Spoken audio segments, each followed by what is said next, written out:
Waroa, Otia Benochen, Uganda one in Nochen, come one Otia Benochen, Ilawa Nochen, Otia Benochen, Waja Puja Nochen, Otia Benochen, Yajolika Nochen, you make your Doctor Yellow.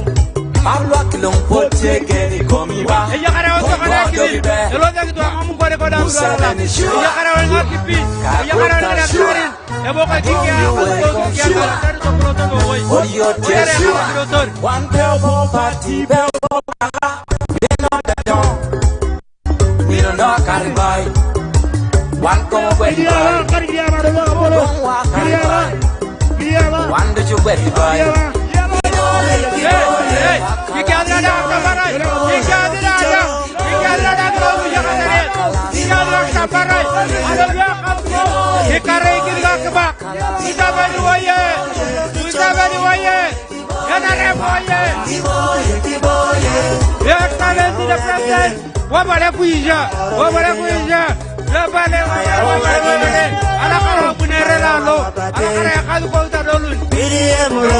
Thank you for coming. Let us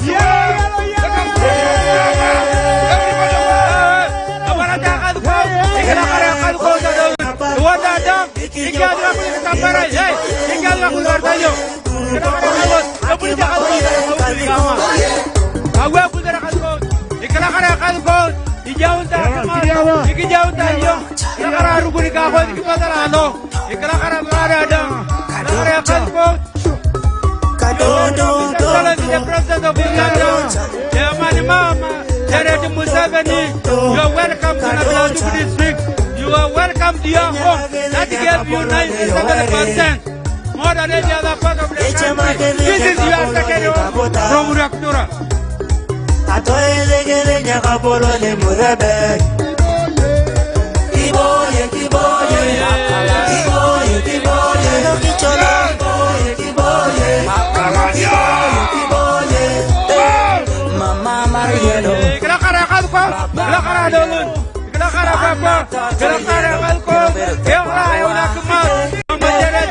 Welcome to Nabilatuk. You are second home far from Raktura.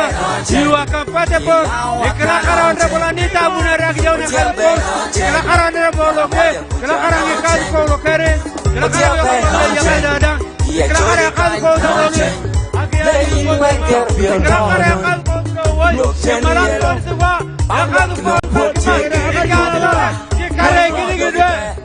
Museveni Shua, Kakota Shua, you're welcome Shua, what your test Shua,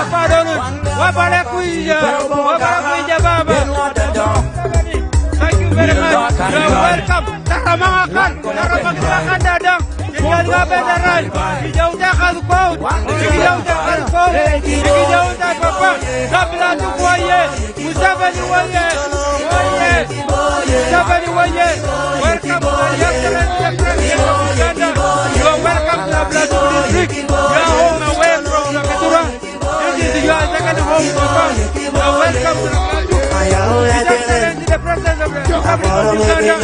Mama Janet Museveni, you are welcome to Nabilatuk. Your home, this is your second home, away from Rakitura.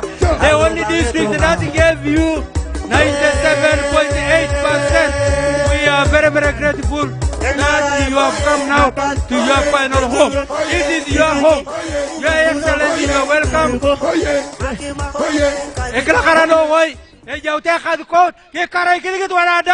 Museveni waye! Museveni waye! Kakuta waye! His Excellency waye! Mama Janet Museveni waye! You are welcome to Nabilatuk. This is your second district. This is your best home. That gave you 97.8%.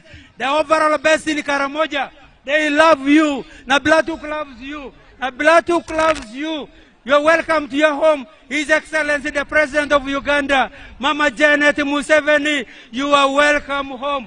You are welcome to your rightful home. Museveni waye! Museveni waye! Museveni waye! No change! No change! No change! Museveni waye! Museveni waye! You're welcome, His Excellency, the President of the Republic of Uganda. Our Papa, Yoweri Kaguta Museveni, you are welcome to your rightful home. This is your home, Nabilatuk, that gave you 97.8%, the only district that gave you everything.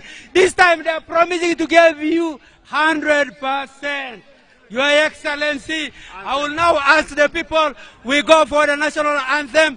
We can sing the national anthem.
Thank you very much, His Excellency.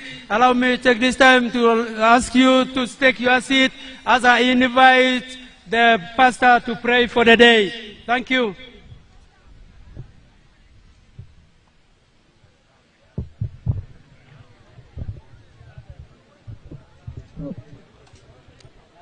Let's humble ourselves and we pray. Almighty and everlasting God, Lord of all nations and ruler of all arts, we come before you this day with gratitude and humility. You are the source of all wisdom, justice, and peace. We thank you for the gift of our beloved nation, for its people, its rich diversity, and its enduring hope. As we gather here at this moment in our nation's journey, we ask you to pour out your blessings upon us, upon all who seek to serve in leadership, and especially upon our beloved presidential candidate and the President of the Republic of Uganda. Grant him integrity in his words of wisdom and decisions and compassion in his heart. Teach us, O Lord, to listen to one another with respect and honesty, and to pursue the common good above all. May our differences not divide us, but rather deepen our understanding of your divine purpose for this land. We pray for peace during this season, peace in our country, peace in our communities, peace in our political life, and peace in our hearts. Guard us from violence, deceit, and despair, and make us instruments of your justice and reconciliation. We pray all this in the name of the Father, the Son, and the Holy Spirit. Amen. God bless you.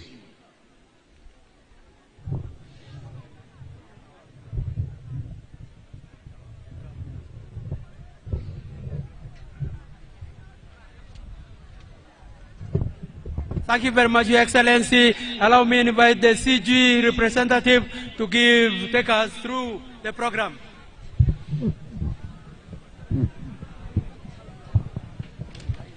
It's so high.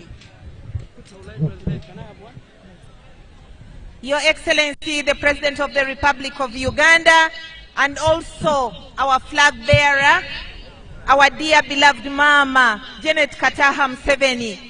You are most welcome to Nabilatuk. I'm Dr. Rosemary Nansubuga Seninde, representing the Secretary General, who has sent you greetings. Your Excellency, allow me, before I introduce the delegates here, allow me to thank you for the great milestones we have achieved as a country under your visionary and able leadership that need to be protected. We want to thank you, and we say, as the people of Uganda, that you are a blessing to our country. Your Excellency, we want to thank you for your commitment, your sacrifices, and the love for this country. It is your commitment that has led to Uganda as one of the fastest growing economies. We want to thank you so much indeed. May God continue giving you wisdom and good health. You will always remain the father of our Pearl of Africa. We want to thank you, Your Excellency. To you, Mama, we want to thank you for being an exemplary mother of the nation. Your contributions in Karamoja transformed this sub-region and will never be taken for granted. We want to thank you for the tremendous contributions in the education sector as well.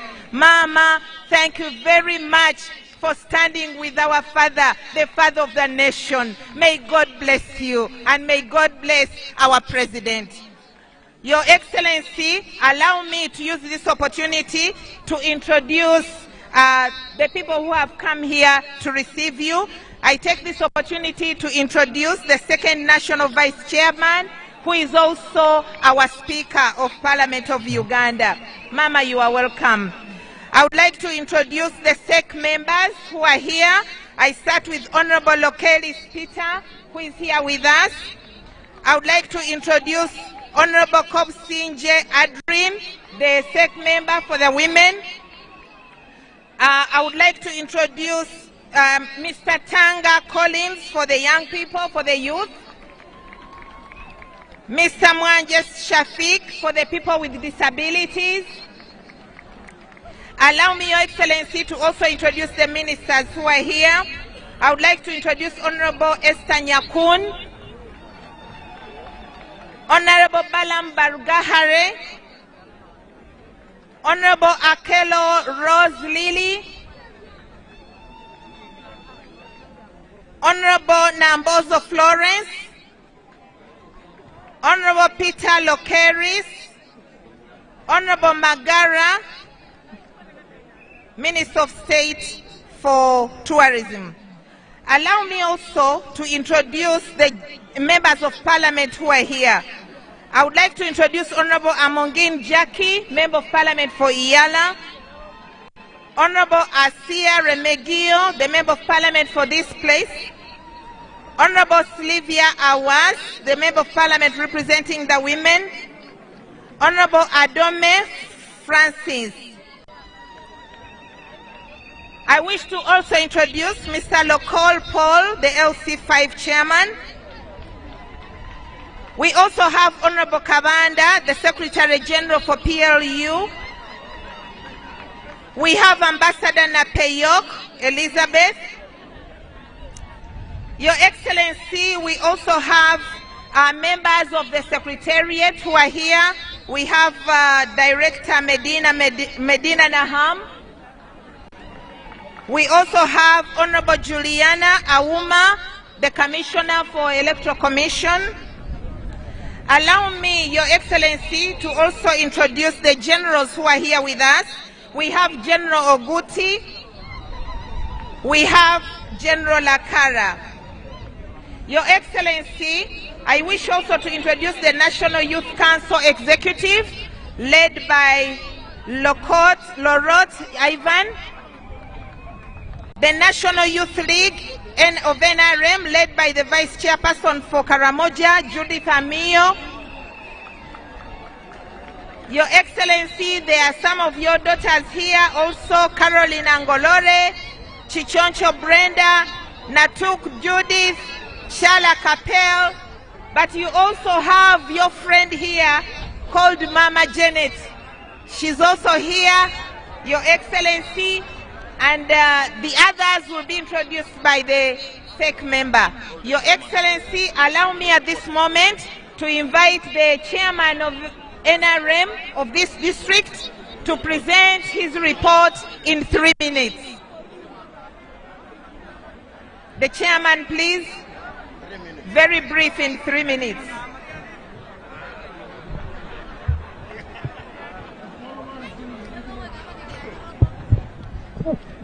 NRM oye!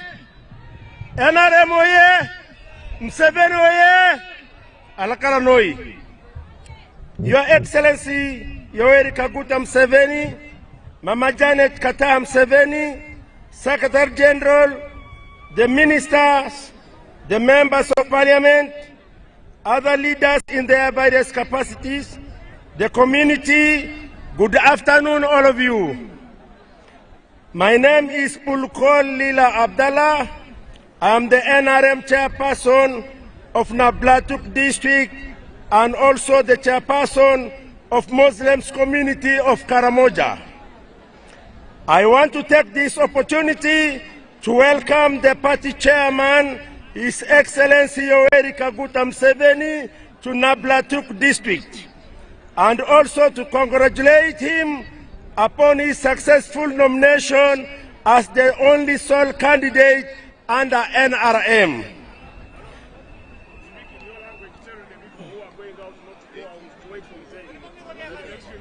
Achanai, Yadru Achalo Tolu, Acha Nulaveta Matika Gago, Tabautu Dadang, Tabautu Dadang out in late. What if you are? They've brought water. They want for water. Achanai, Tabautumana, Kadaka di Tortoga goat. Water, the vehicle is self. Achay, come on. Patu, Nirotakimano.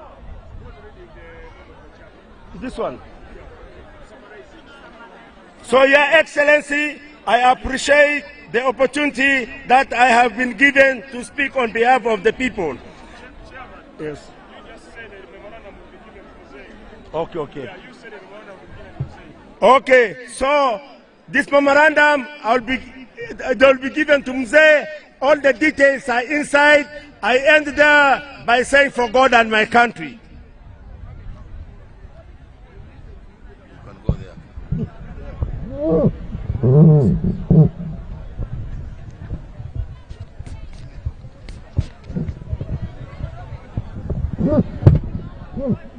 Mata kipian, mata ketunga Nabilatuk. Ike ko bakin ada tamar. Ginyo to bongu tu dadang. Pakai radi, akirotong na kaya kalikot. Ema munya jo karotokin. Eringa papa kiruari kina. Era borengini amenen. Are lolo, arotokin. Eringa papa kiruari kina. Wenta kerotong na. Buntor la lo Nabilatuk. Mamanya jo karotokin to bongu tu dadang. Your Excellency, I want, on behalf of the people of Nabilatuk, to take this opportunity to welcome you to Nabilatuk. This is Lolachat sub-county Your Excellency, I want to associate with all the protocol that observed here. I want in a special way to welcome you and Mama to Nabilatuk district. Your Excellency,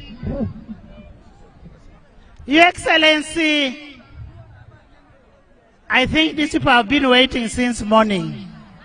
We want to request you to come and address these people. But Mama, in a special way, we know it is only you who can write a testimony of Karamoja. Because where you got Karamoja and where Karamoja is now, it is only you. And Mama, we thank His Excellency for sacrificing you to come in this place at that bad time. God bless you, Mama. The people of Nabilatuk oye!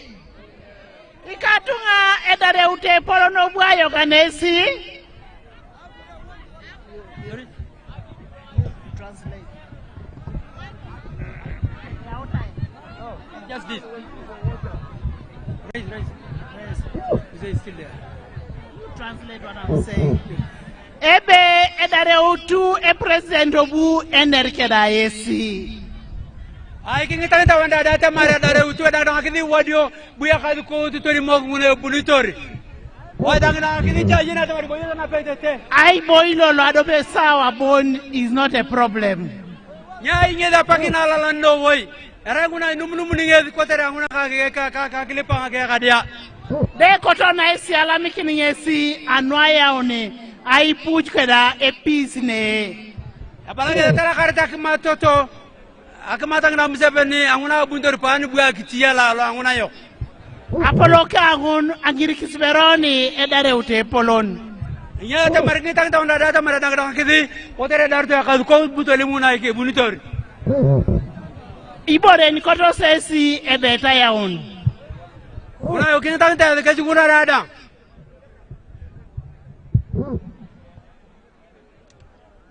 Edarto wadio. Giving people water from outside. What is the problem? Your Excellency, kindly come and speak to your people. I can't go to Papa because they don't want young.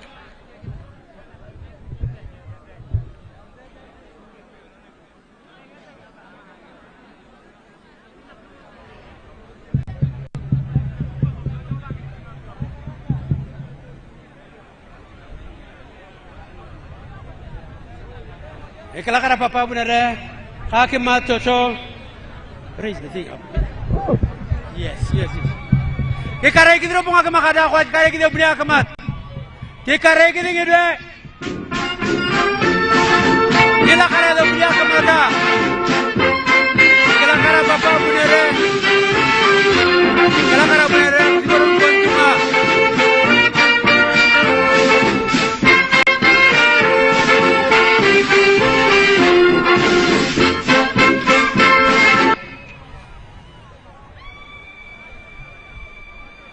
Mata Akaramojong, Mata Arakaranoi, the second vice chairperson of the NRM and Speaker of Parliament, Echa mangulo ke NRM kang membangulo Parliament radang. the vice chairman Karamoja for NRM, Kaya kalkot mo le rikit tu pagin diyan.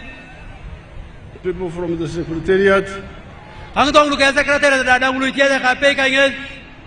all the other leaders, Ikari ko ngulu tiada radang. the people Ang tu ngulu ya kadene radang. of Nabilatuk.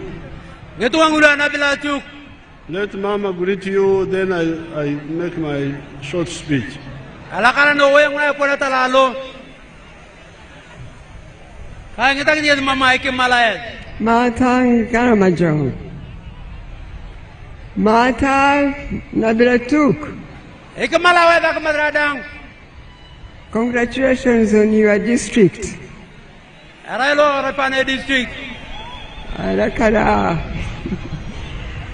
I've been saying in all places in Karamoja that when I come to Karamoja, for me it's a homecoming. And thank you for receiving us with such traditional warmth and love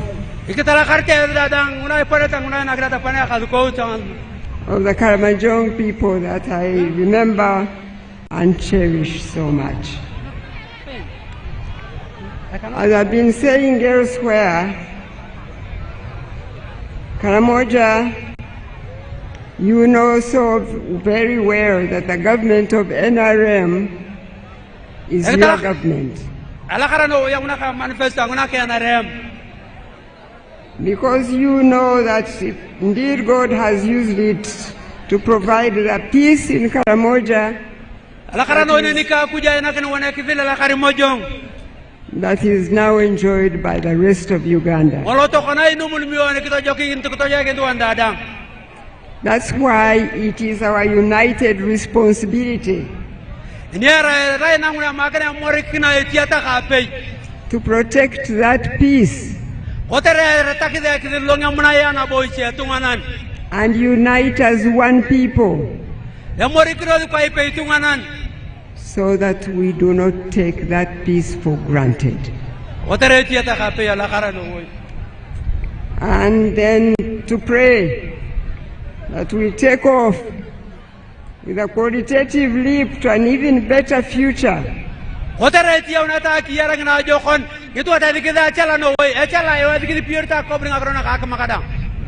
For our country and our young generations of Ugandans. I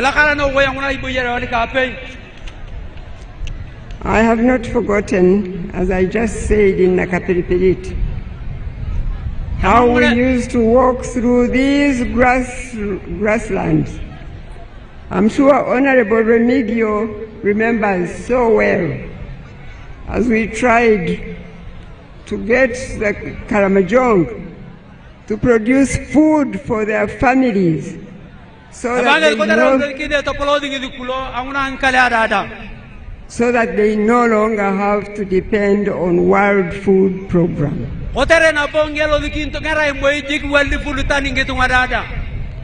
And the people of Karamoja had started really producing food and getting sufficient food for their granaries and food to sell for income for their families.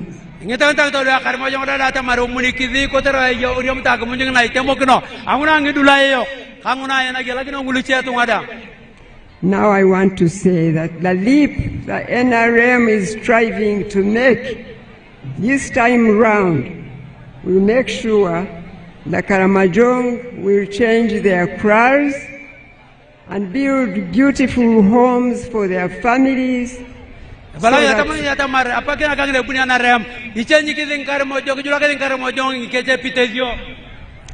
that our children don't have to live in that grass-thatched houses anymore.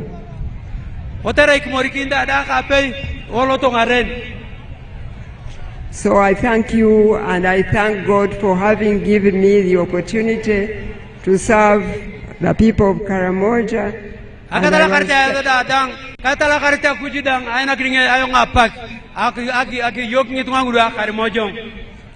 And I was thanking the Right Honorable Speaker of Parliament for always recognizing my humble contribution to Karamoja, which was a blessing to me and a blessing to the people of Karamoja.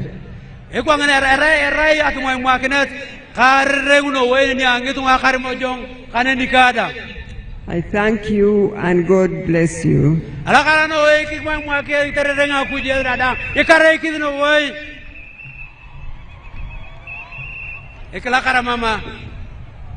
I am here to ask you again to support the NRM in the coming elections.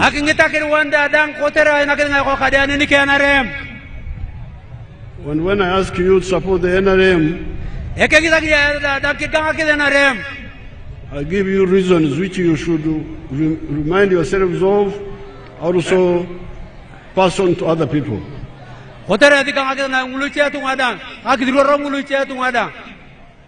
Why should Ugandans support NRM? We have a manifesto which has got 7 contributions NRM has made to Uganda in the last 40 years. These 7, I will not get time to speak about all of them. But on this rally, I will speak about 4. The first contribution is Ekidil. Is Ekidil, what you call Ekidil in your language here?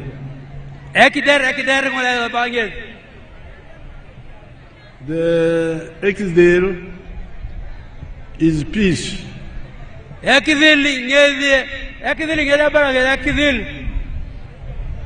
You all give witness how NRM has been able to create peace in Karamoja and in the whole of Uganda.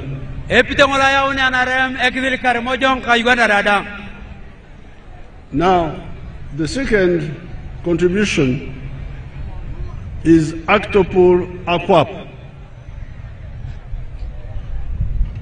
Actopol Aquap. The development, what we call development in English. What we call development in English.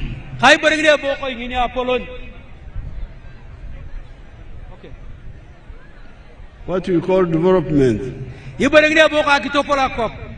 Development has 2 parts. There is the economic infrastructure and the social infrastructure. The economic infrastructure are the roads, the electricity, the telephones, the piped water, the railway, and what we call the ICT backbone for computers. Now you here in Nabilatuk, you are witnesses how much has been done on that area.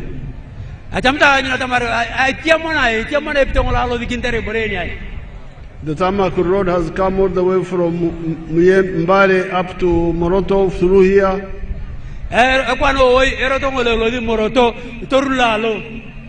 The electricity is here. The telephones are everywhere. And the road, we are going to extend the Tamak road from Nakapilpilit to Amdat.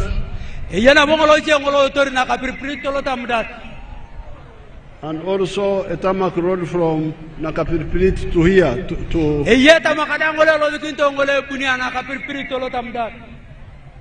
Now, on the issue of water, I see that water here is not as good as in Nakapilpilit.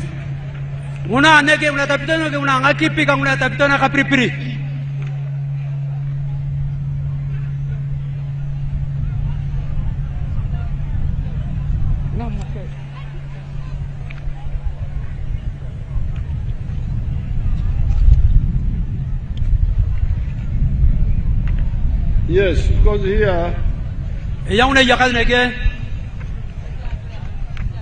you have got 96 rural villages.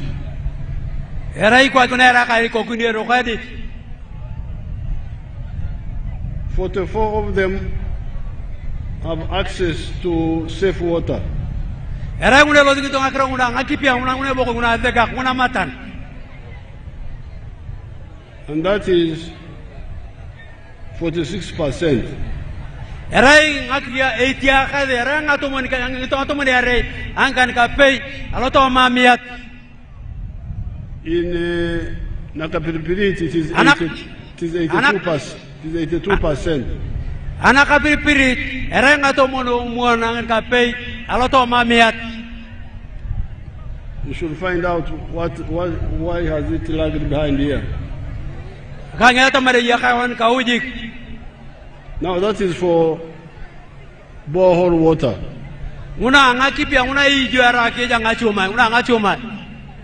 But there are other water sources. There is one piped water system. There is one piped water system in this district.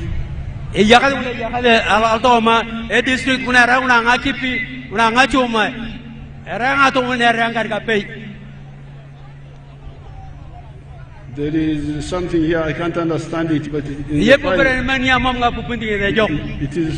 is written as 4 out of 6 RIGCs. I don't know what RIGCs are.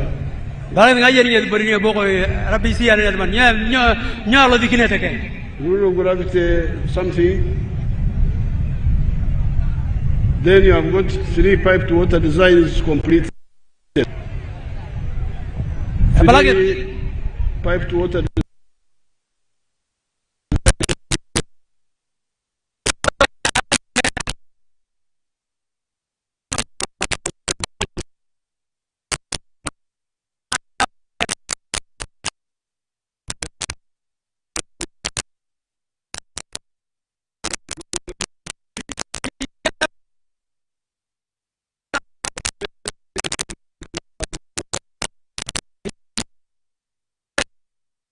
Mogino. 20,000 cubic meters. 20,000 cubic meters. Muna nangitogi ni tayang atomoni kan kapay.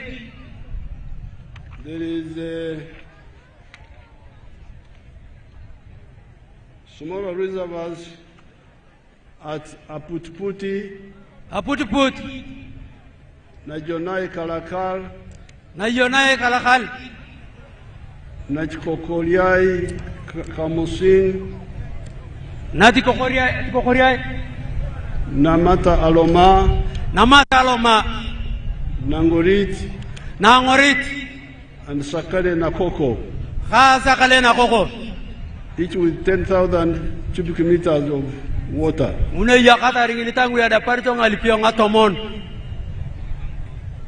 There's an Apayan, a tank with a capacity of 20 million liters. Now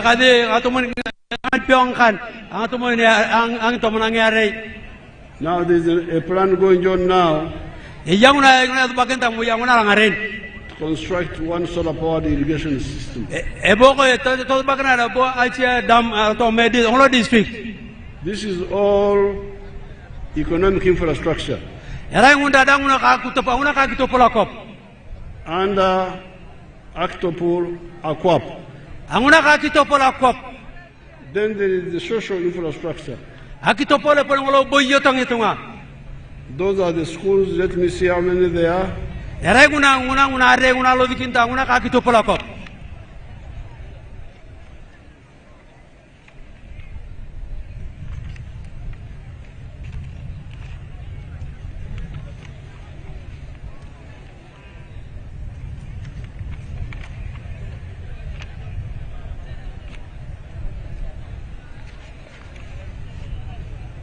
The schools,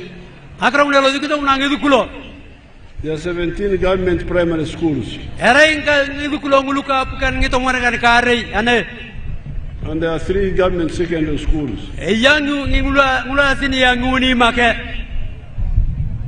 As we speak now, there is one city school.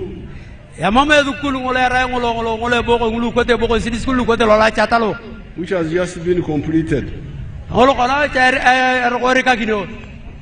I think this one is Lola Chat, Lola Chat logo ngolongone ro korika kino. Where we landed. Neni daga do yuninge go loma toma. Now the plan Une lo dikini toy is to have one government primary school per parish.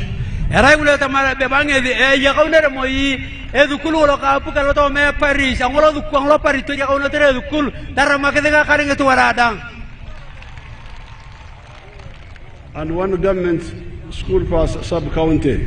Ka esta buka ngolo sub-county ya kaune pe edukul ngola sini ngolo ko na la chata logo. What NRM insists on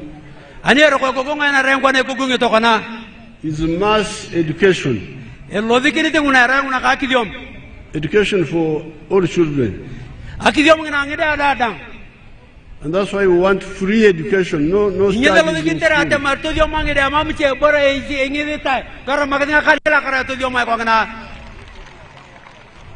Now, initially, in the whole country, in order to educate everybody, we have been emphasizing day schools.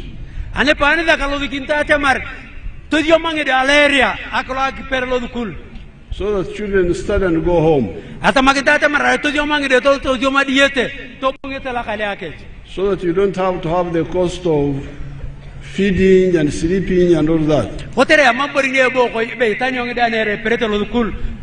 The little money you have, you concentrate it on classrooms, laboratories, library, teachers' houses, and paying the teachers. But Karamoja has its own problems.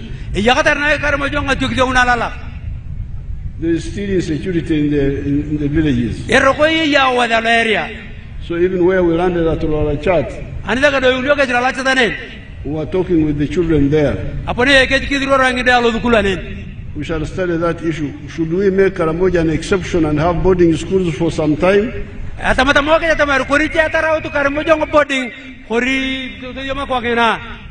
So that maybe after 10 years, then we can go like the other country.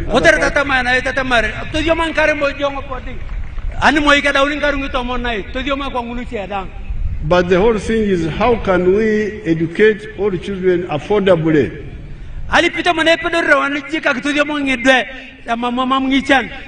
Because if you make it expensive to educate one child, then you end up like our situation, where there were only very few of us in the school system. But we want everybody to go to school and stay there. Now that is education. Then on health,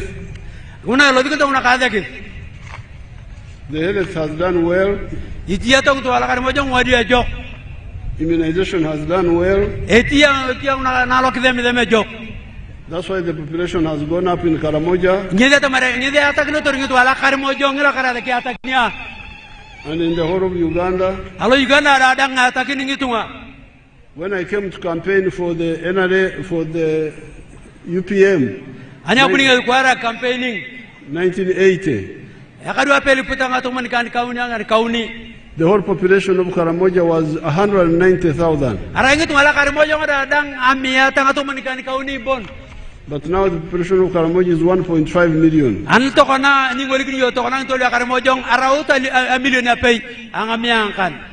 Because of the immunization. And to some extent, safe water. But if we add other preventive measures like hygiene,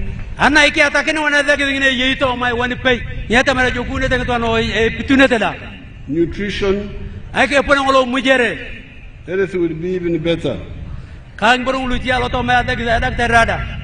So as we speak now,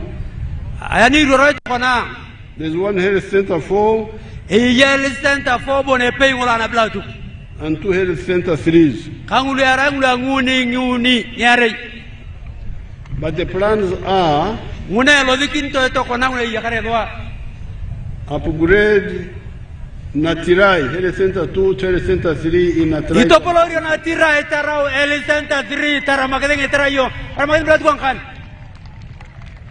Upgrade Sakale health center 2 health center 3 in Itopolorio da Khaleda to health center 3. Construction of a new health center 3 in Kosike sub-county. Edukogine dakitai kodike ngopete tangitai. As we speak now, work is going on in upgrading Lola Church Health Center 2 Health Center 3.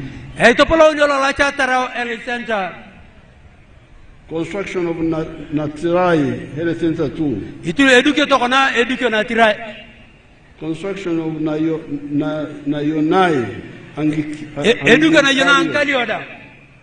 Health Center 3. Construction of Lorengo Dot Health Center 3. And construction of Nabilatuk Health Center 4.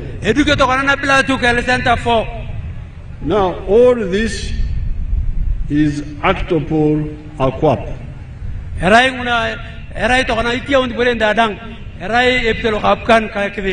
You remember I said our contribution to Uganda, number 1 is Ekidil.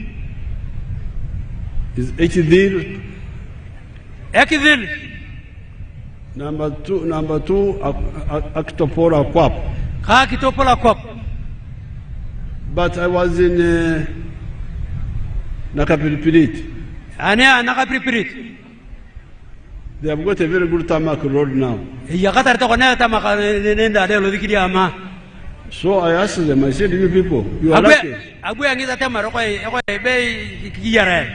You have got a very nice tarmac road. Do you sleep on the road at night?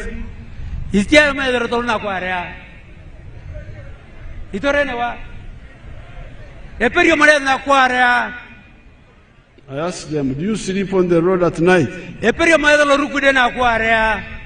They said no. I said, where do you sleep?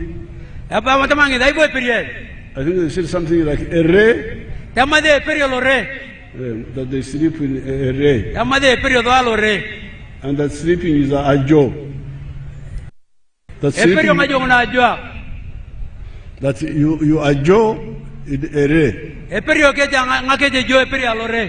Oh, then I said, okay. So that means even you, after the meeting here, you are going back to your ere. Now,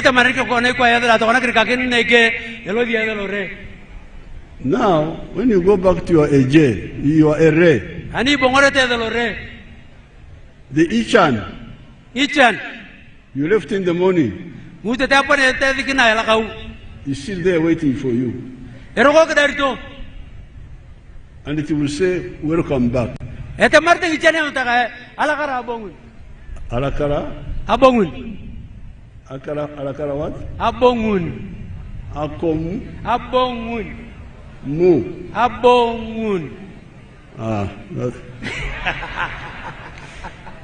Alakara abongun. Then kwa Kiswahili would say, karibu nyumbani. Karibu nyumbani. Asante kurudi. So the property will welcome you back.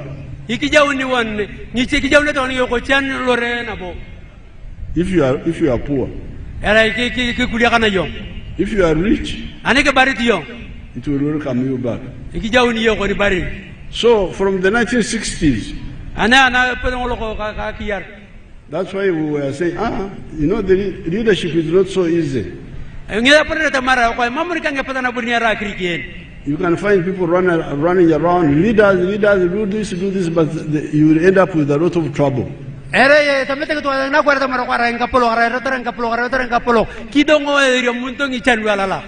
is not easy to correctly see what should be done and do it.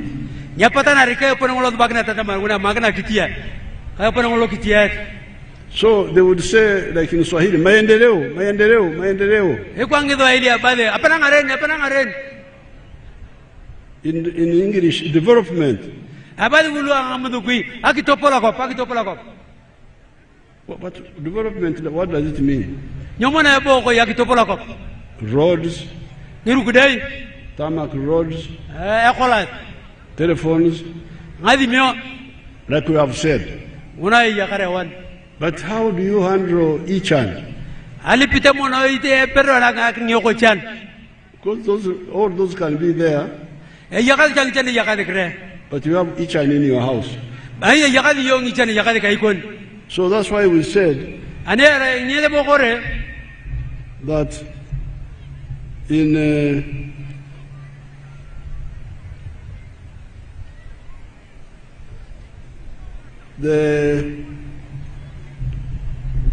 you can have all those,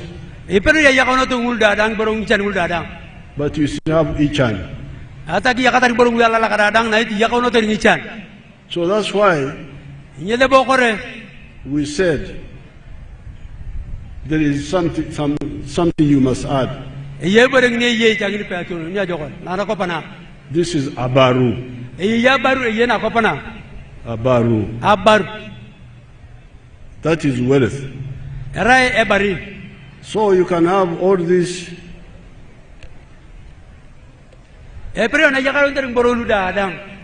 Octop or aquap, but still have each other. So we said, no, we must be clear. There's a difference between development and wealth.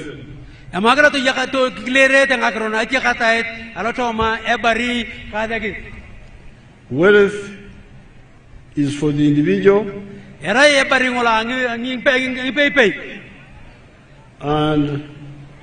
octop or aquap is for all of us. We started that talk in our area there in the 60s. And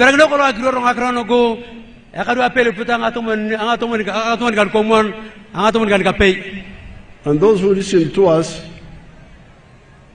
have done well. And I can show you examples here. Let's see some examples.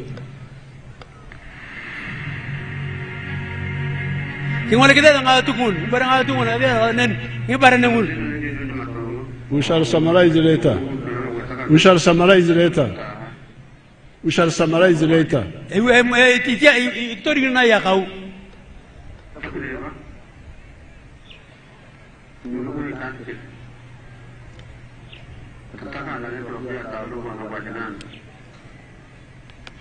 Meirisa zakanya nagura amataka nyutsene nazo zankorera intwenda zashubitiza abana bihereze natsuruhu kabanza mu nyankore naje nahindura nk'umwata ngo njungu nuko zahanyiranye nasunga atuzungwe zo ndisumute. On our farm we collect over 900 liters of milk per day, and a liter costs 800 shillings, which is approximately 21 million per month. Unkebiona bikare tubusingi nukukarantyo nkakaha undi n'ubusinge wawe n'ubwabulifite aho nabanditse kabanza umuzuze imyatsi atemwe rungiye byanze azo muri yagagande aguma kureba harbaru agona agargamo atendiyo muri yeji.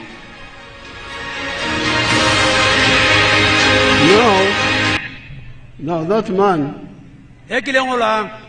is not educated.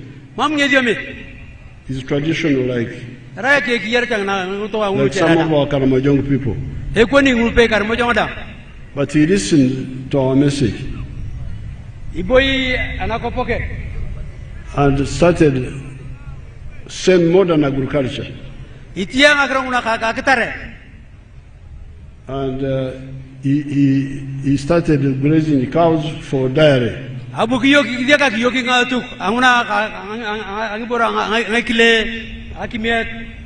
In a modern way. Now you can see how rich he is. You can see how rich he is. He's selling 900 liters of milk per day. 900.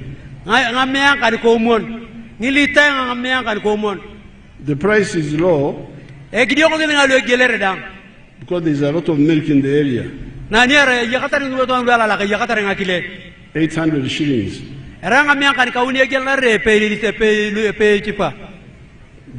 But because it is a big amount, he gets a lot of money. 21 million in 1 month.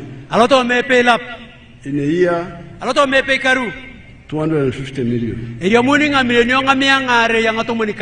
As you can see, has built a modern house. He has educated the children there. That girl who spoke was speaking in English.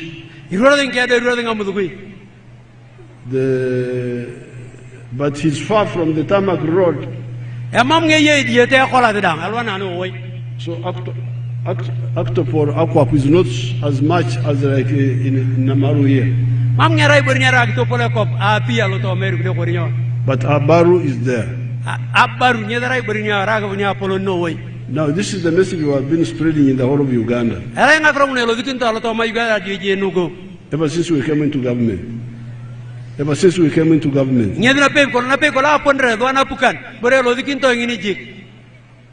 And some other people have listened in other parts of Uganda. Let's see some like the man in Abim, the one I saw yesterday, the other day. I am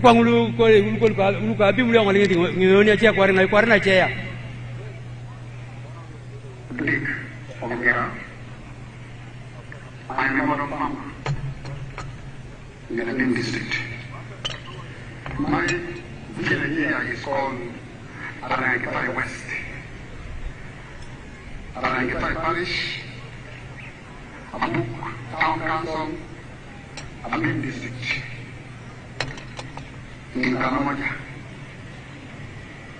The mango trees you are seeing here were given to me by the President through Operation World Creation.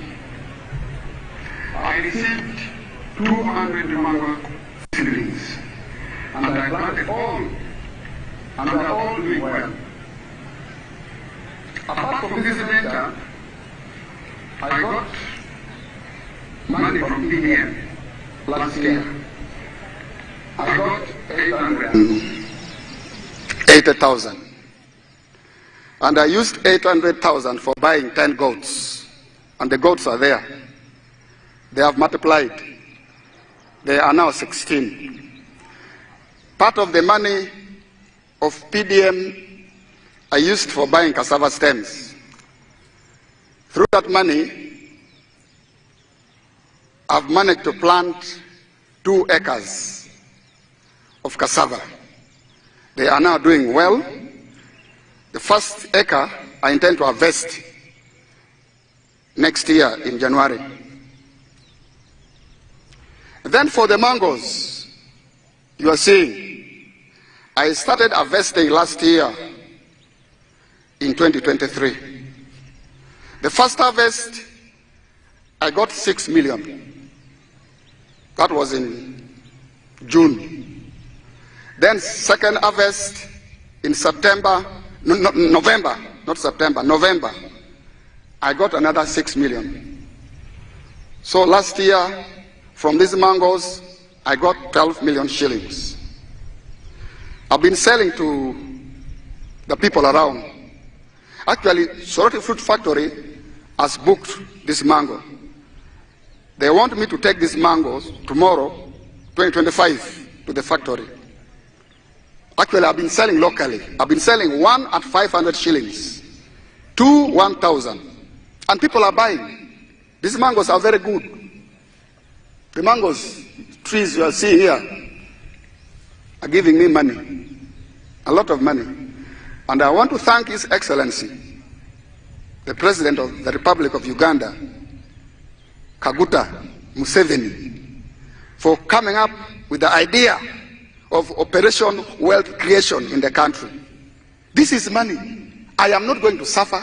My children will not suffer because of this wealth. I call it wealth now. I always harvest. I don't harvest mango. I harvest money, not mangoes. So I want to thank our president so much. And next year, if all goes well, I expect to get 18 million first harvest. And then second harvest, I also expect to get 18 million next year, 2025. So altogether, I expect to get 36 million shillings. And this money I will use for paying fees for my children. At the moment, I sleep in grass-thatched house because children are at school. The money I get... Now, the witness of that man is that he got seedlings from Operation Wealth Creation. He got seedlings from Operation Wealth Creation.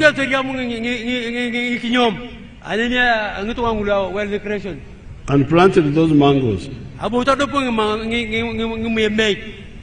And he, because of that, he's earning good money now. He's earning 12 million shillings already per year.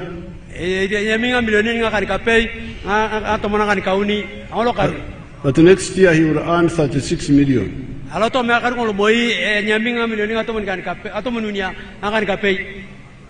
And he's far from the tarmac road in Abim.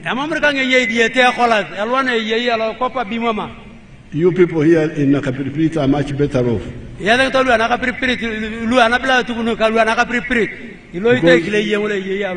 Because you are now either near the tarmac road or not very far. There's another boy here called Longo, something Longo. He's from Nakapiripirit. Let's see what he did. I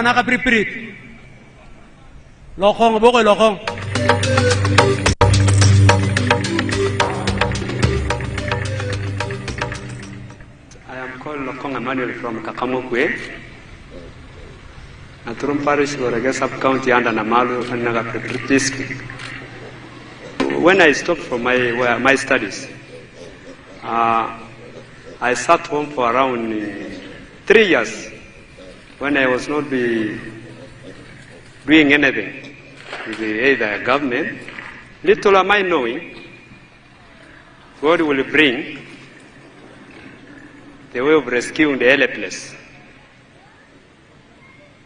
When it reaches around 2020, a rumor of PDM came people to receive money from Nakapiriprit. I received $1 million.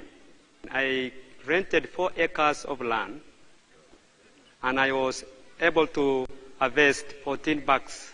Now from my harvest, I sat down, I see my left and right of myself. I just say, God has given me this reward. I picked 10 bags. That's 1,000 kilograms. I took it to Soroti market. They bought a kilo at 1,700. Out of the number of bags I took there, I was able to get 1,700,000. When I came back, I have a friend of mine.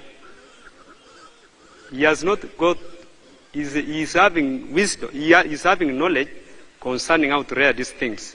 Because he was once assisting someone from those ends of Kampala, rearing these pigs. He instructed me than you misusing money in other businesses.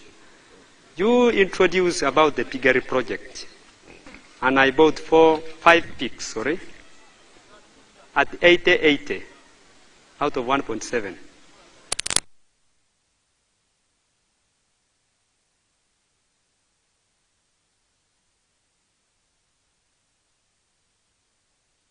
I remained with the 600,000 out of 1.7.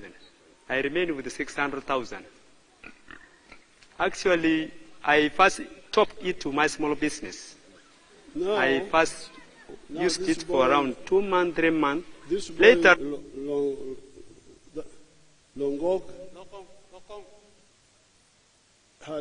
had nothing. When he got the 1 million of PDM, he did not even have his own land. He hired somebody else's land, 4 acres, and planted something called grams, which I didn't know myself.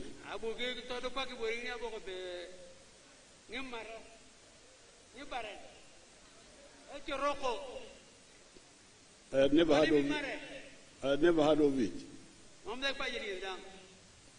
And he harvested 14 bags. He took 10 to Sorot market and got 1.7 million. Somebody who had no money had got 1 million, now was getting 1.7 million in one season. So when he got the 1.7 million, 400,000 of it, he bought 4 pigs.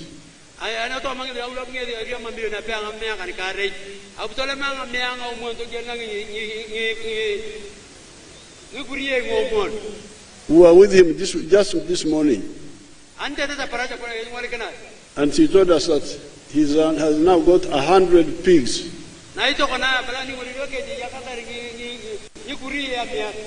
And he has already bought his own land. So, you can all get out of poverty.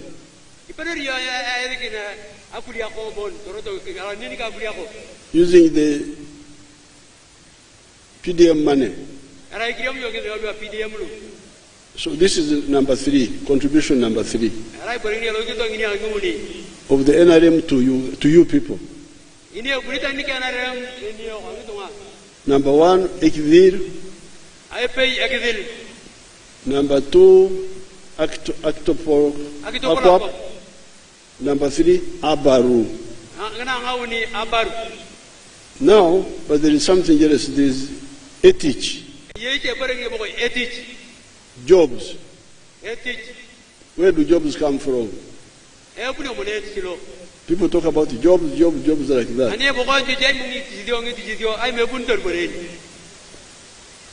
This boy Lokong,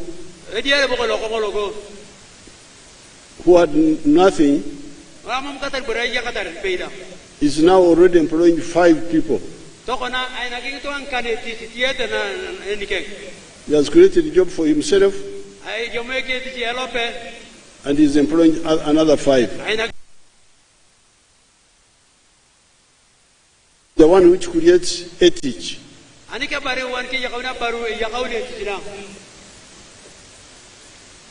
Now let's see one example of Fred Biamkama, one of the young ministers.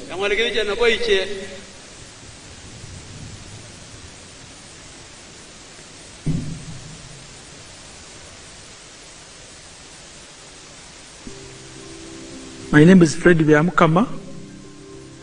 I'm a member of Parliament of Buganges West Constituency, Kakubiro District. We are now at our 4-acre demonstration farm.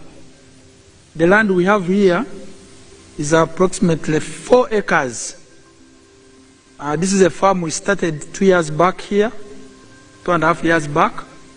And on this farm, we have a half acre of pineapple, has 6 cows for 0 grazing. We have poultry, about 25,000.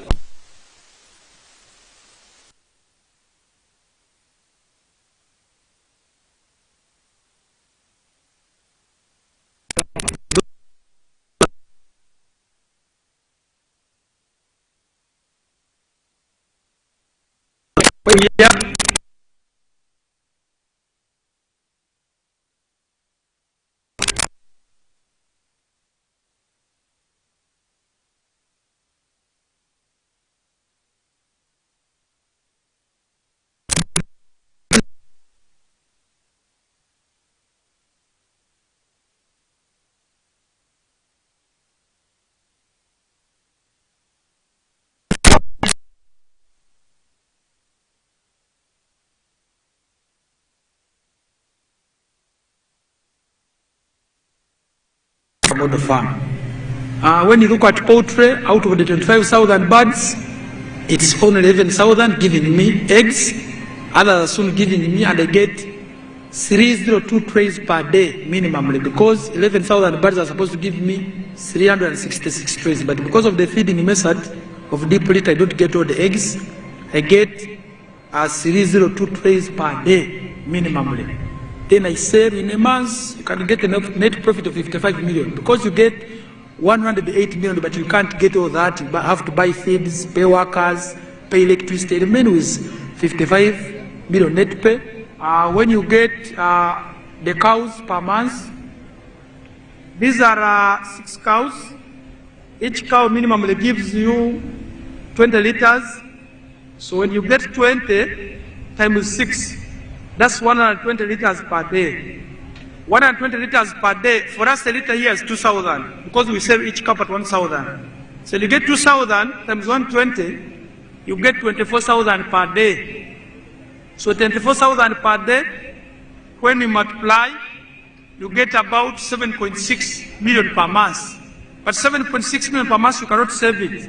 You have to get 200 to pay these workers, sometimes even the drug for spraying. So it is zero grazing, you spray for ticks and other things. At the end of the day, you remain with a net profit of 6 million from the cows for zero grazing. So this is our grass. Here, 1 acre of grass. This 1 acre is enough feeding our 6 cows. And our cows are feeding well with this grass we have. When you get like the half an acre of pineapple, per harvest, you get about 4.5 million, and I harvest twice a year. You will see, even as now, there are those who take and harvest for my friends to take. When you look at the piggery, in a month, I can get about between 150 and 180 piglets. But those I don't sell, I give to my neighbors to prayer. When you look at coffee, we normally harvest 12 million. We normally harvest 12 million from 1 acre, because we are just starting up the first. We had the first harvest, and when you get about 12 million, but when you irrigate very well, and you have fertilizer, you get between 18 and 24 million. From 1 acre, coffee alone minus banana. And this banana, at the end of the month, you can get about 1 million, 1.8 million. But I don't sell my banana. I use it for eating. So I simply get my coffee to ensure the other 12 million I'm telling you, which we are getting from this 1 acre, because we have tested it where you receive. And here, currently... Now that's what I wanted. That's what I wanted. The story of Yamkama starts just 3 years ago.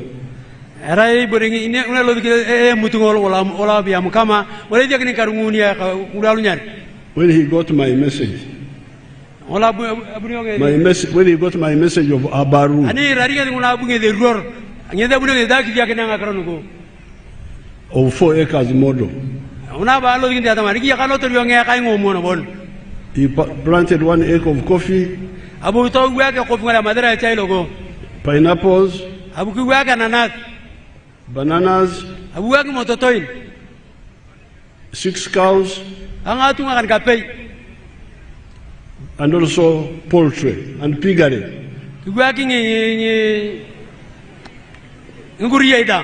Poultry and piggery. The pigs he doesn't sell, he gives free to his constituents. The pigs he doesn't sell, he gives free to his constituents.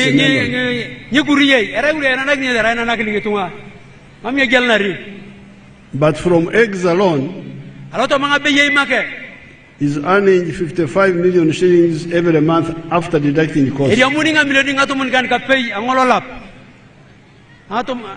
That's about 700 million shillings from eggs alone.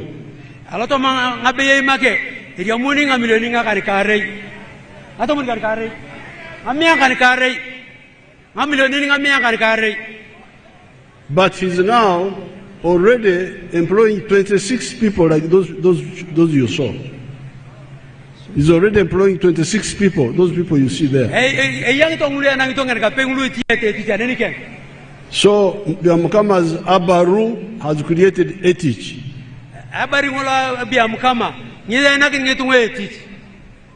Now that is commercial agriculture.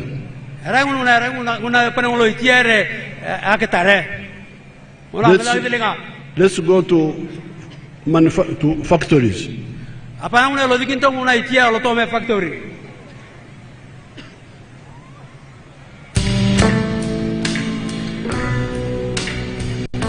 Freeze there. Now that is a whole town of factories.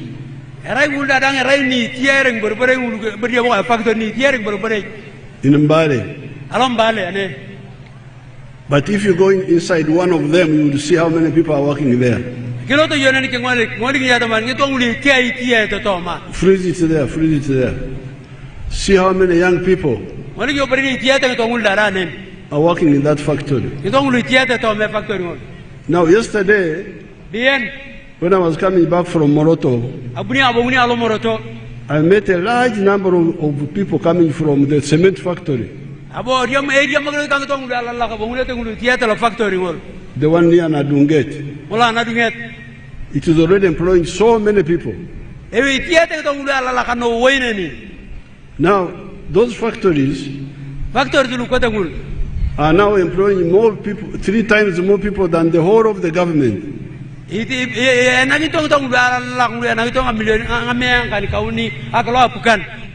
The government employs about 480,000.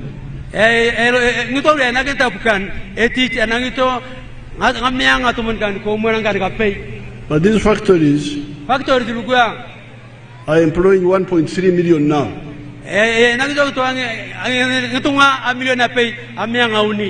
More people, 3 times more people than the whole government.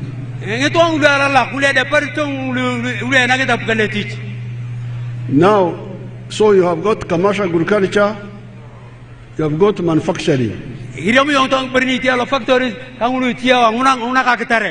Factories. That is another form of Abaru. Commercial agriculture, Abaru. Factories, Abaru. Then there are what we call services. What we call services. Like transport, hotels, and so on. Now here in Nakapiripirit and Namaru, there is some argument going on. Some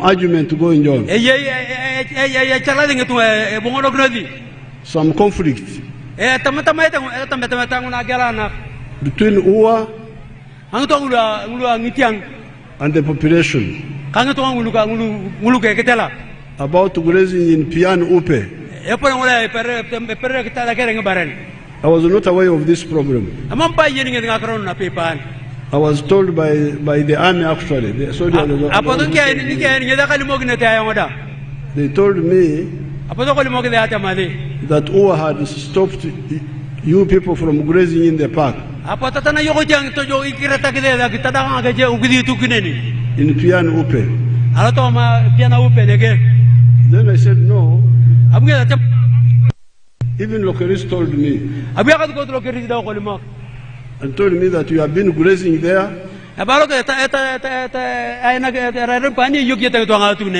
And you live side by side with the animals, you graze, there no problem. So when I was told, I said, okay, let them continue grazing. Then we shall discuss to understand what should we do. We don't have to stop now.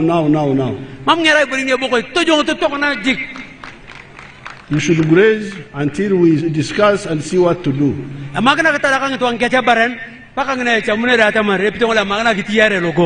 Because you should know that tourism is also good for our area here.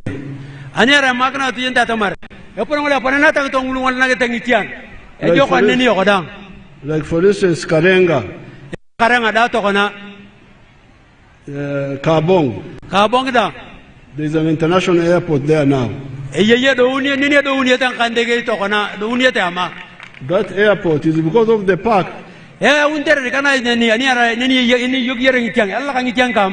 So we can discuss all this. It should not be a point of conflict. You graze, I will meet the elders. Who are the elders in charge? Who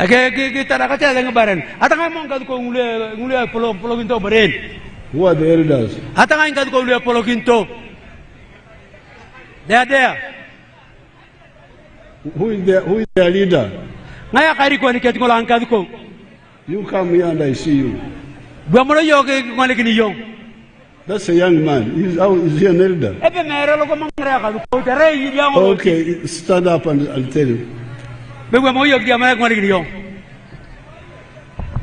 Thank you, Your Excellency. What's your name? My name's Sagal Simon Peter. I am the chairperson, Elders League, Nabilatuk District. NRM?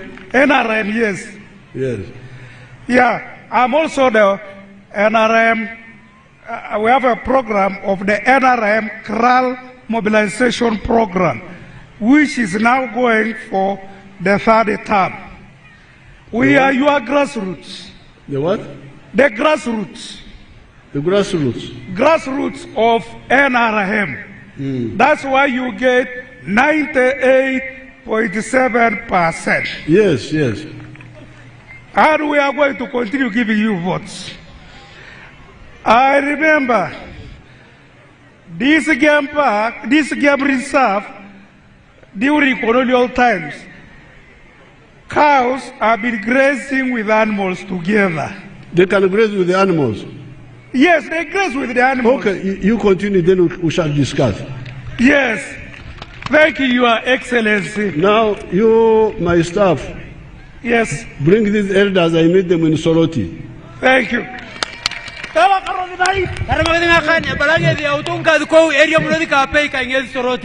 But in the meantime, you graze and we shall discuss. But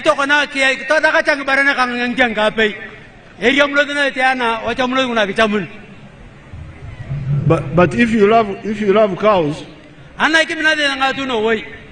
an expert on cows. And I can show you my cows if you want to see them. My own cows, not the one that I have. You show them my cows.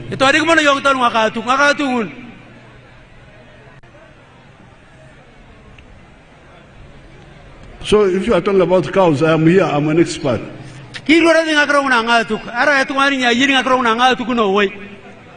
Even your minister, Mama, she's always with me in the cows.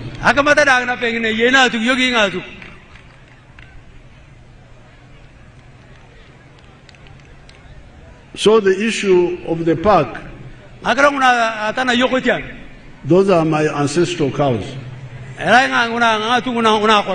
They are from my great-grandfather. Before the Europeans came. So this one is easy. We shall discuss with the elders and see the correct way.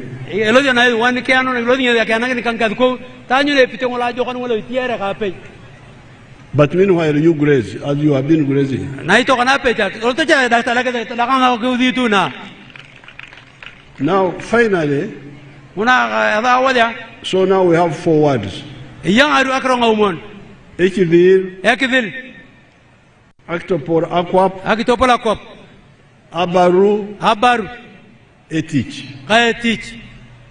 But I want to, there are other points in the manifesto, but I don't have time to talk about them now. I want to end my conversation with you now with free education.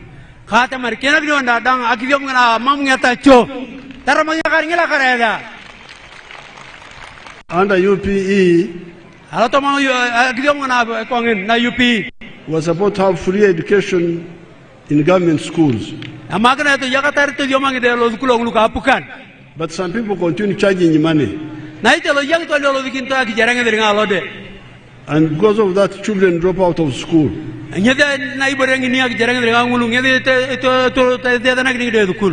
don't like this. Because this was the bad education we had in the past, where only a few of us would go to school.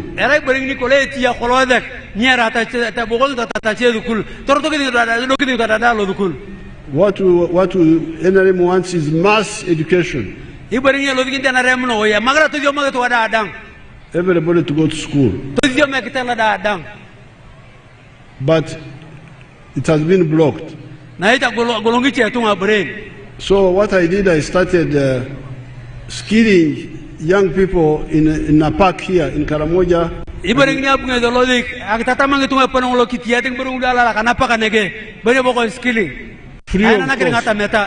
Free of cost. I wonder whether some of my graduates are here. They are here, His Excellency. Come, give some. Two of you, one boy and one girl. Speaking the local language. They will summarize for me.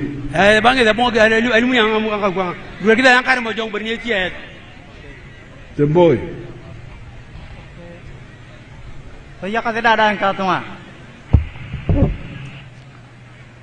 Museveni oye.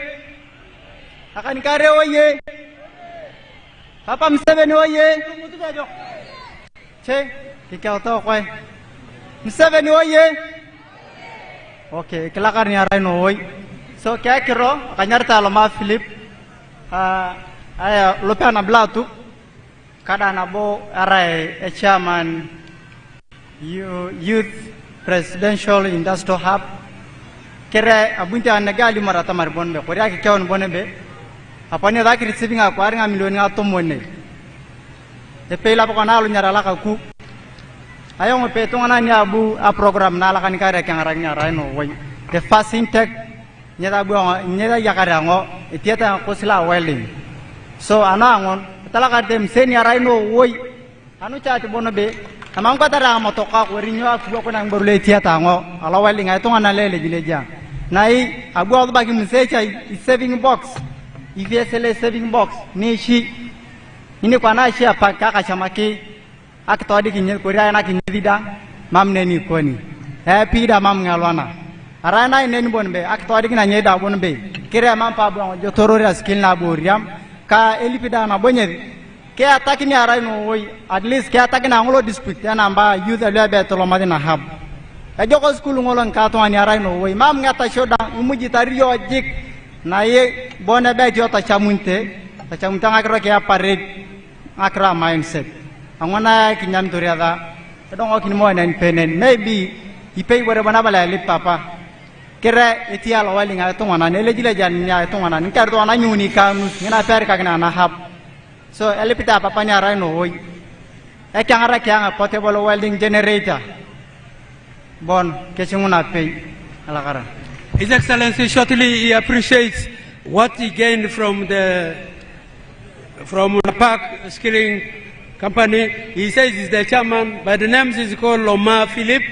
He's the chairman of the team. He's from Nabilatuk. He said their team received about 50 million. And they received above all the skills. What did he study? He studied welding. Welding. Metal fabrication. Yes, and he's actually working now. What he only lacks is a portable welding plant. Okay. Yes, and a generator. Thank he has you. tried using somebody's welding. He has a sample of his saving box that he wants to show you. Thank you.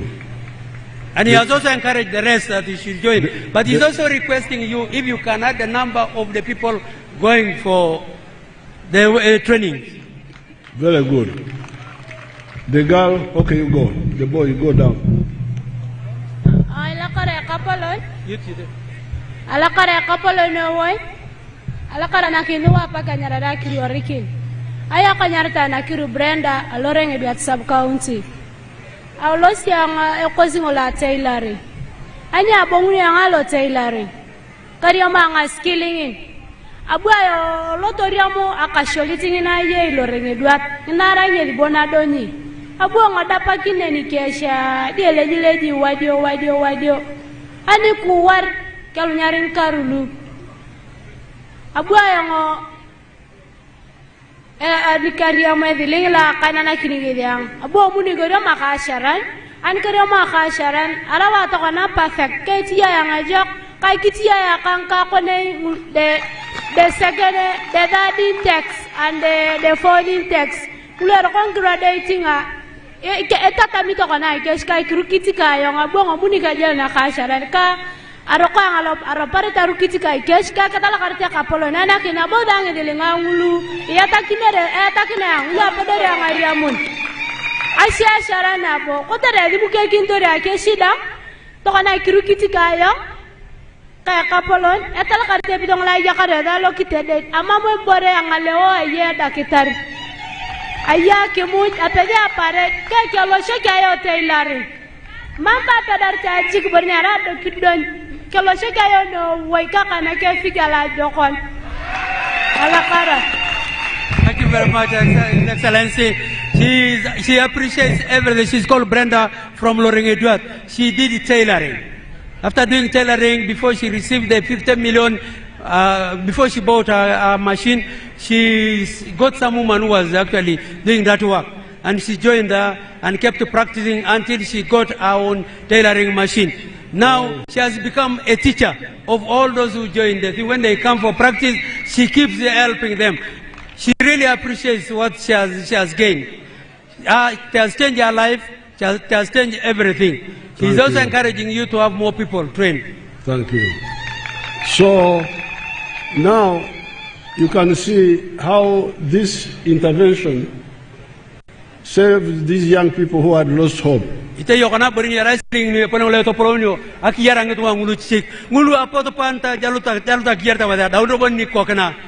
Just by training them for 6 months, see the products they are making.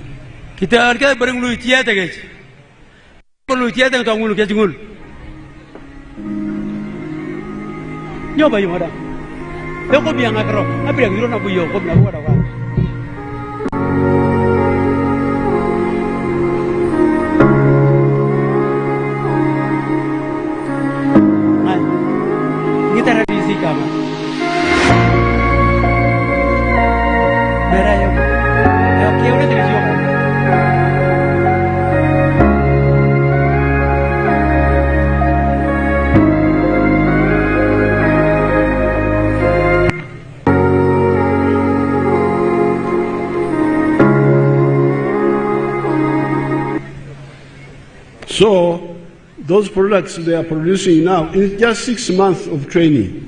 Some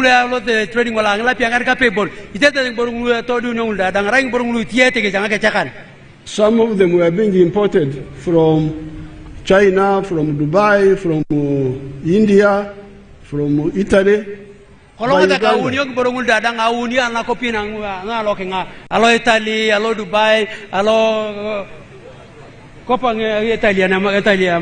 The shoes, the furniture,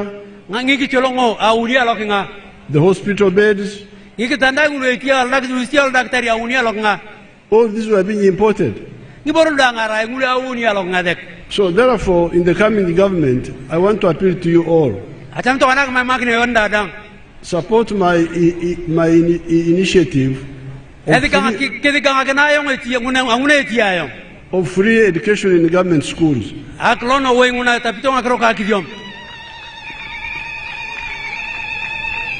There have been some issue about the teachers not being enough.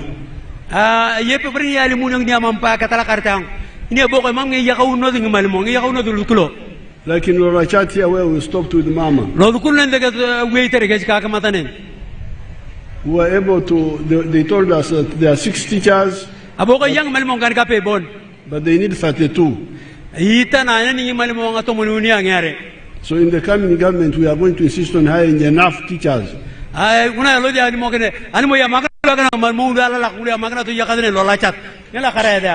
So that the issue of not saying teachers are not enough, so that you have got to ask money from children to hire teachers privately stops.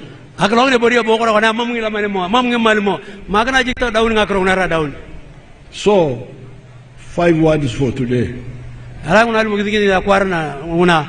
Ekidil. Peace. Let's say peace. Ekidil. Development. Wealth. Jobs. And free education. And for the piano who pay, grazers, you have been grazing, I'll tell who will stop disturbing you.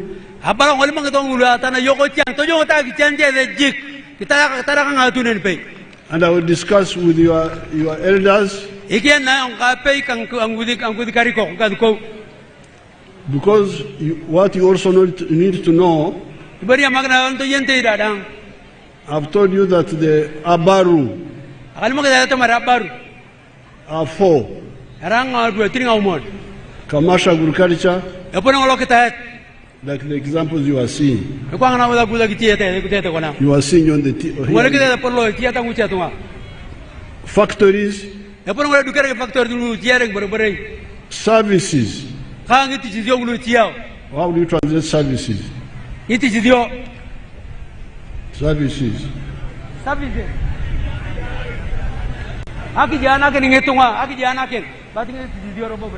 Services like transport. Like the man who has got a hotel in Moroto.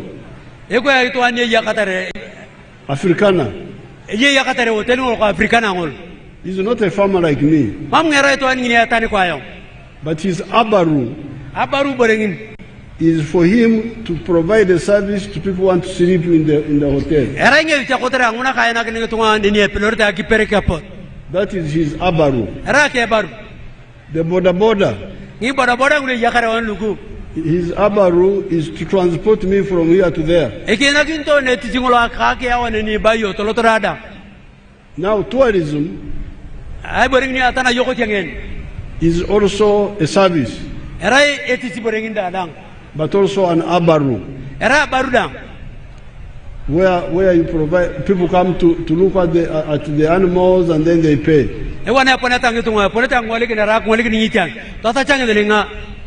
And then the ICT, the computers. So the issue is, how do you do it without damaging other things?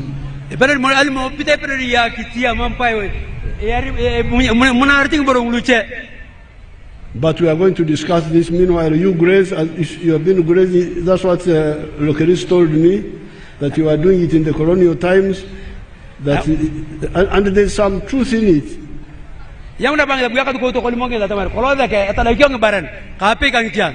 Because the pastoralist groups don't eat wild animals. Do the Karamajong eat wild animals? They eat them.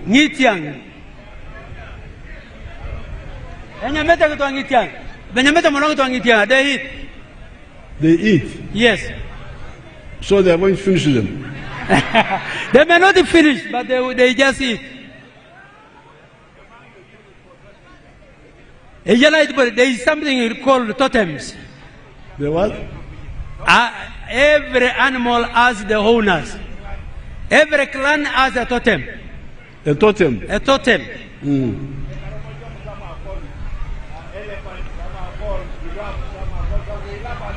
The Karamojong are specified, others are called giraffes, others are called the elephants, others are called the birds, others are called the tortoise. Even the Banyankwere have the same. Yes. So we cannot kill those ones. So we are now going to discuss with the elders how you are going to peacefully live with the wild animals.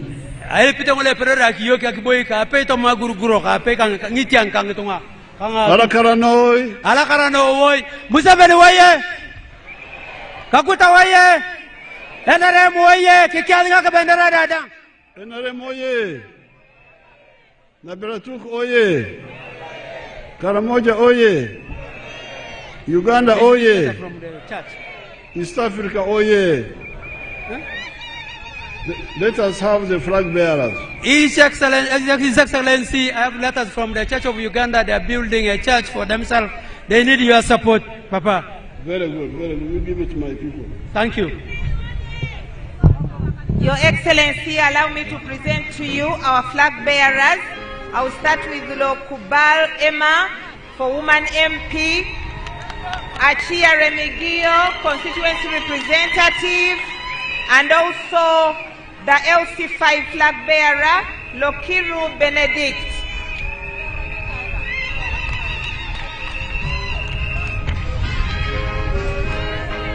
And thereafter, Your Excellency, we shall humbly request you for a photo moment with the flag bearers.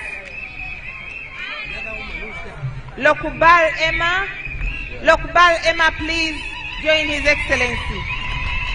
Lokubal oye! Lokubal oye! Lokubal oye!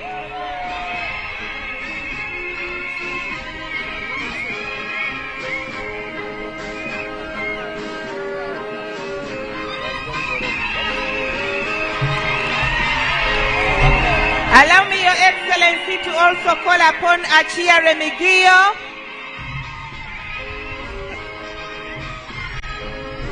Achia Remigio oye! Remigio oye!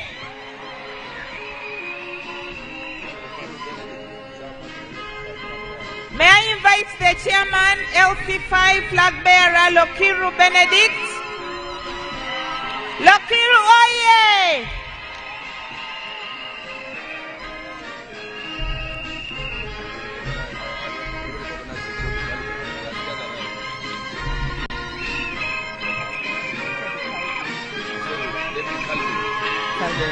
Your Excellency, allow me to also introduce our SEC member for the Eastern region, Mr. Echedu Calvin. He has also come to join us.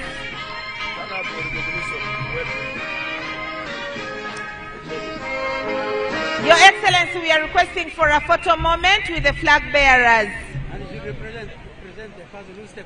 Thank you very much, Your Excellency, for this moment. Museveni oye!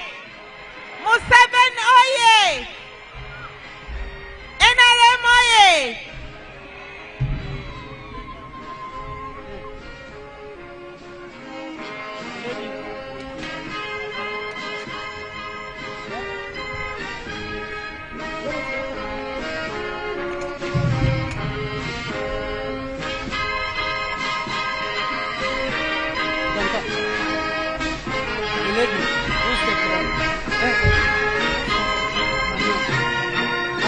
Your Excellency, allow me to present to you one of the ladies who had contested as a woman MP, but she stepped down for the flag bearer.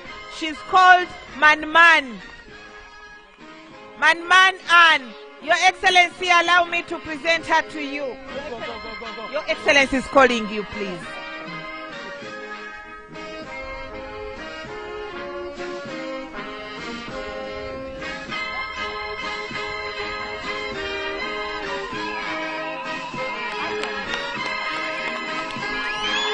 May we sing the anthems in the reverse order.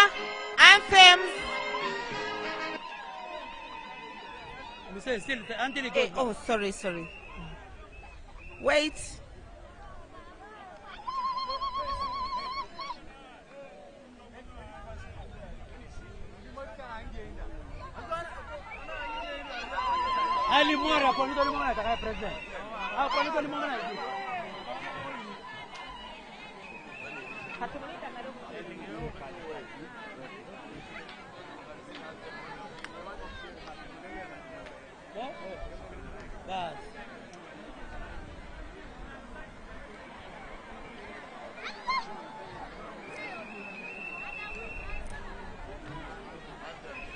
Thank you very much, Your Excellency and Mama Janet Kataha Museveni. Thank you so much.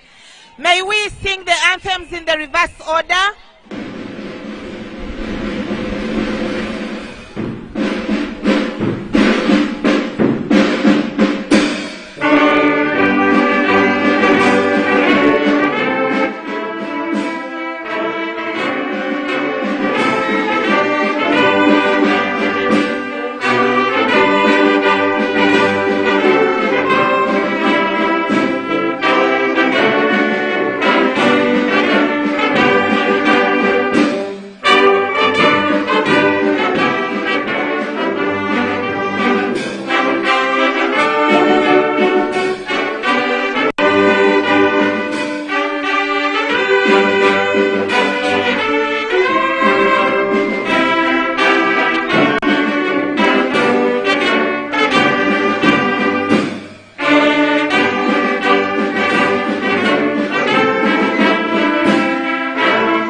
Thank you very much, Your Excellency.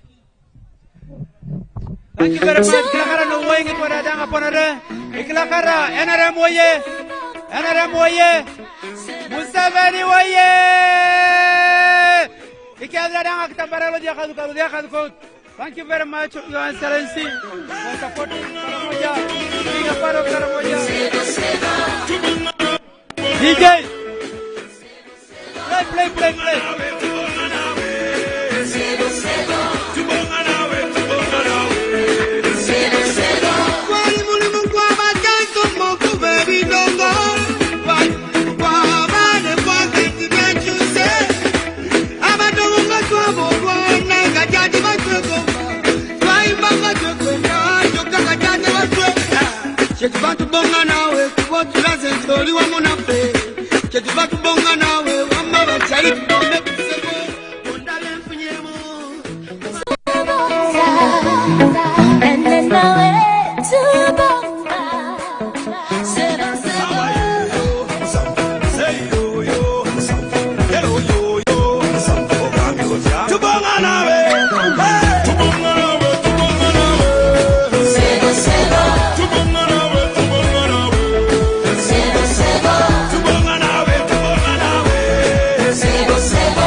Yellow, yellow ability. Stable stability. Sebo, sebo. Voter, votability. Yellow, yellow ability. Stable stability. Sebo, sebo. Tubangarawe, tubangarawe. Sebo, sebo. Tubangarawe, tubangarawe. Sebo, sebo. Tuyibanawe. Kati abachala twanunuliwa. Kati abachala twevuga. Wakisi tukola. Mubutale twetala. Umulembe kasebo. Entunula chenda kane tembude. Yunanda bayo. Yuganda chebude. Pebude kuruno mpayo. Senduka katibaga kamuda kati ya salao. Kala yelo basi ya yelo tuchirinya chimalayo. Yellow, yellow, yellow. Yellow, yellow.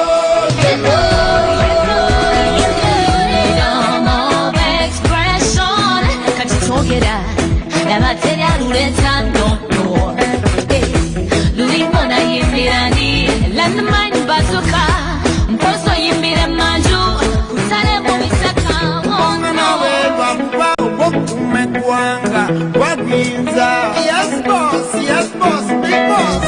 Tuliwa munawe, tugenda nawe.